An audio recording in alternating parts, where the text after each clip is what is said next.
Rocket উৎক্ষেপণ বাড়ছে, হু হু করে পাতলা হচ্ছে ওজোন স্তর, সতর্ক করলেন এবার বিজ্ঞানীরা।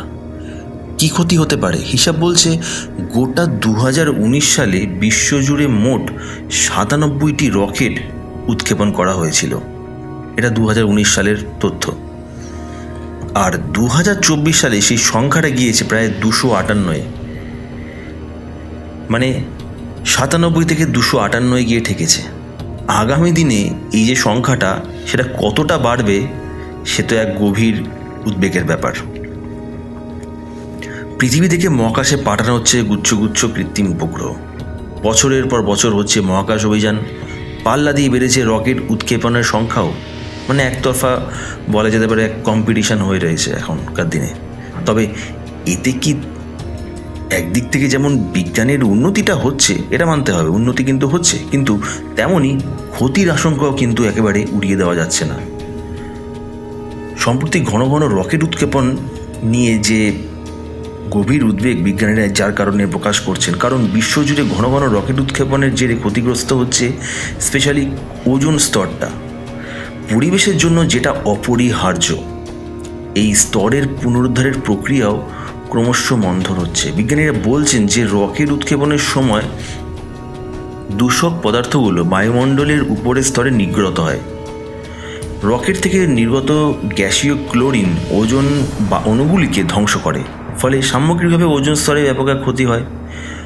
উল্লেখ্য, এই যে ওজোন স্তরই, সেটা কিন্তু পৃথিবীকে ক্ষতিকারক যে অতি বেগুনি রশ্মি বিকিরণ যেটা আমাদের পৃথিবীর উপর পড়ে, সেটিকেই রক্ষা করে। তাই ঘন ঘন রকেট উৎক্ষেপণের জোরে এই ওজোন স্তর ক্রমশ পাতলা হয়ে যাওয়া যথেষ্টই উদ্বেগজনক বলে মনে করছেন বিজ্ঞানীরা। ওজোন স্তরের উপর রকেট উৎক্ষেপণের প্রভাব নিয়ে গত 30 বছরেরও বেশি সময় ধরে এক গবেষণা চলেছে, কিন্তু এই প্রভাবগুলি আগে যথেষ্ট গুরুত্ব দিয়ে অতটা দেখা হতো না। কিন্তু এখন যে সাম্প্রতিককালে রকেট উৎক্ষেপণের সংখ্যা যেভাবে বৃদ্ধি পাচ্ছে, তাতে তো এই বিষয়টা গুরুত্ব দিয়ে দেখা ছাড়া কোনো উপায় নেই। কারণ সাম্প্রতিককালে রকেট উৎক্ষেপণের সংখ্যা বৃদ্ধি পাওয়ার সঙ্গে সঙ্গে এই সমস্ত ধারণাটা বদলে গেছে।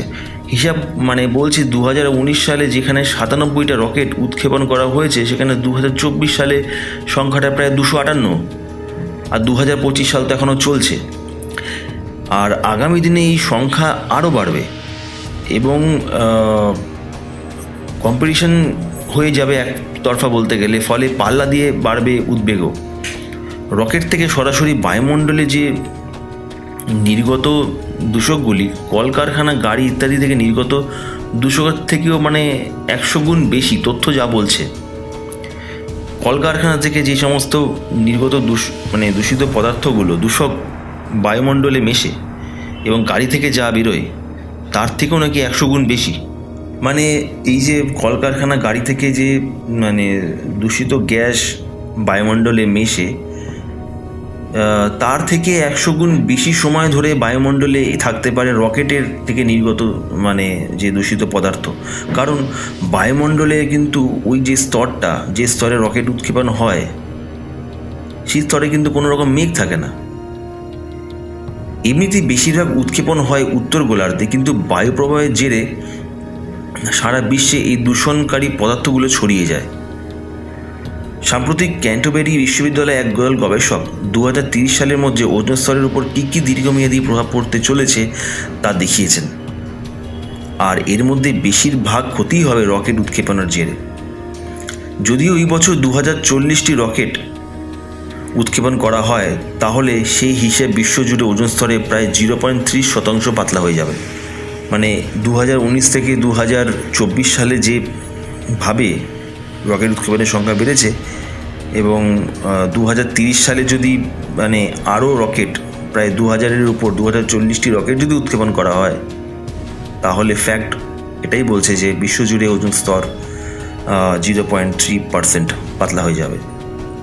আপাতত দৃষ্টিতে এই যে প্রভাব সামান্য মনে হচ্ছে হয়তো আমাদের কাছে, কিন্তু মনে রাখতে হবে যে এই যে ওজোন স্তর এখনও সিএফসি ক্লোরোফ্লোরোকার্বন দ্বারা সৃষ্ট।